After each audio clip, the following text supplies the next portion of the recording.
They knocked down 52 B-17s in about 45 seconds. That's 520 men. And we were fighting underneath. Motors, loose bombs, pieces of airplane, bodies. I flew home with a huge, huge lump in my throat, a few tears. Just thinking, just having to see something like that and feeling hopeless to help those guys. But basically what we did is we'd be ordered, we call it frag, to escort a box of bombers. So we'd put a minimum effort close where the bombers could see you, and part of us would range out about 20 miles all around, and then the third outfit had freedom to take off and whenever they wanted and go wherever they wanted. We called them Outlaw Squadron. And the purpose of Outlaw was to try to catch the Luftwaffe as they were forming up and going to climb up to hit the bombers.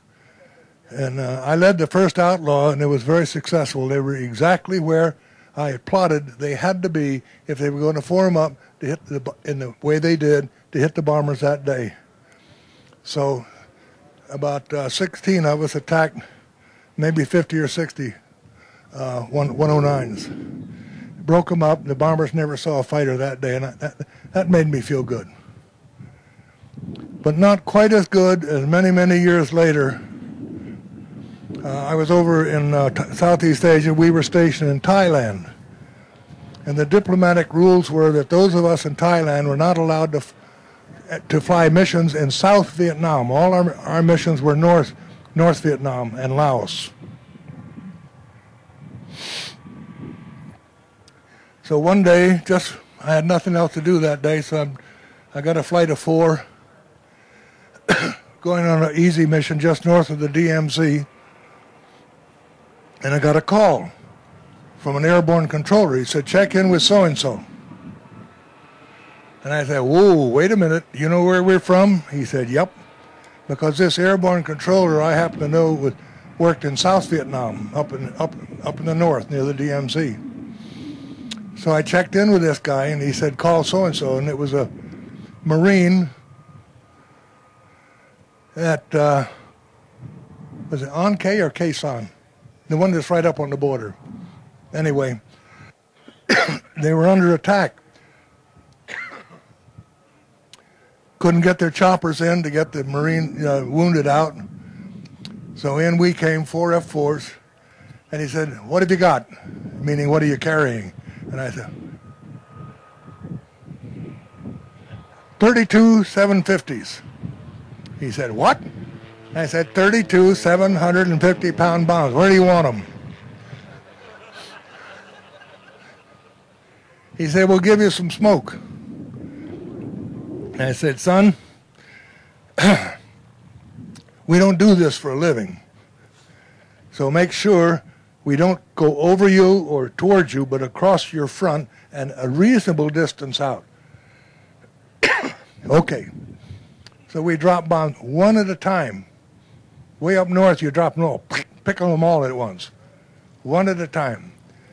God, they were happy. The choppers came in, and we expended everything, and the kid on the ground says, whatever my call sign was, said, like Lincoln one, you got anything left? I said, yeah. He said, what? I said, they're called AIM-7s. It's an air-to-air long-range missile. He said, well, can you? And I said, I don't know. I don't think anyone's ever shot it at the ground. So I said, hang on a minute. So I flew over and found a mountain, and hose went off. It wouldn't guide because, you had to lock on, do all that fancy stuff. It kind of squirmed around, hit the mountain, and blew up. I said, hey, that's great. Okay.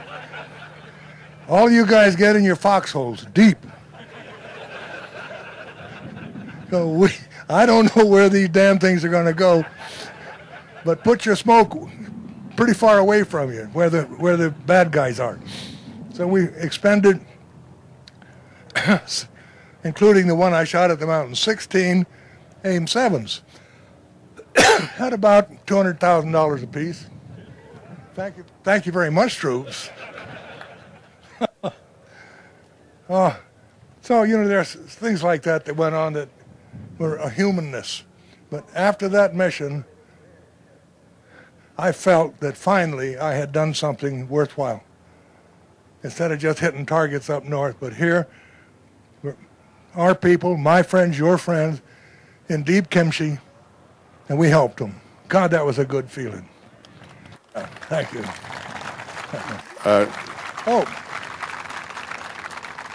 Incidentally, this thing, I'm helping a friend of mine named Virginia Botter, who has a booth over in Hangar A selling beautiful prints. This says exhibitor. It ought to say exhibitee. I just sit there and meet a lot of wonderful people, you know, laugh a lot. It's fun. It's really fun. General, would you tell them the story about the refueling mission over in Vietnam? That's my favorite story. Oh, yeah. He always wants me to talk about something where I fouled up. Okay, stayed in a little bit too long. Oh, well, let me start off. A typical mission over North Vietnam, you would take off, each flight of 4 had a spare. The airborne spare went all the way up to the end of the tanker train. If he wasn't needed, he went home. If somebody had to abort, he filled in. You hit the tankers, took a pre-strike fueling, went north up the track, topped off, dropped down, and went in. Across the Black River, the Red River, down the mountain chains to your target. So for the pre-strike, we went up. I said, Orange 5-6, this is Lincoln lead, tally ho. And this guy said, Lincoln, take the perch. And I said, what? He said, take the perch. Let me tell you what that told me. It told me this was a new guy from the States, probably his first mission, obviously out of SAC, following the rules. And I said, son, we don't take a perch around here. Just hold still. We'll be right there. What I didn't tell him was when we came up behind the tanker, each of us in F4s are taking turns. It was unsafe, but we're making sure that the growl of the Sidewinder coincides with the sight picture, and the sight picture is his engines. He didn't know that. So we refueled, and everything's fine. Everything's fine. I stayed in a bit too long. Got in a fight with a bunch of MiGs, and I'm tapping the burners. Pretty soon I looked at the fuel gauge, and we are way below what we should have been. We had 3 bingos. Bingo. Hard bingo means you better get back to the, and then I can't say the word, but bingo. Which meant you better get to the tanker or you're in deep trouble. So I thought, Robin, you have really climbed deep in North 6. We never usually went out low.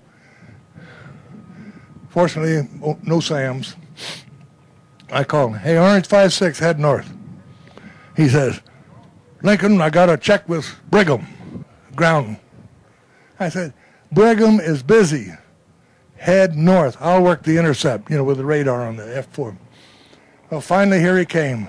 And I'm looking at my fuel gauge, and it's like this. My other 3 guys were low, but I was the worst. So we got the tanker, I turned him, plugged in. I said, give me 1,000. Our normal offload was 4,000 or 4,500. That's pounds of fuel. So you can go down and go home. Give me 1,000, then my guys cycled in. They got their full offload. Now my fuel gauge is back down here like this.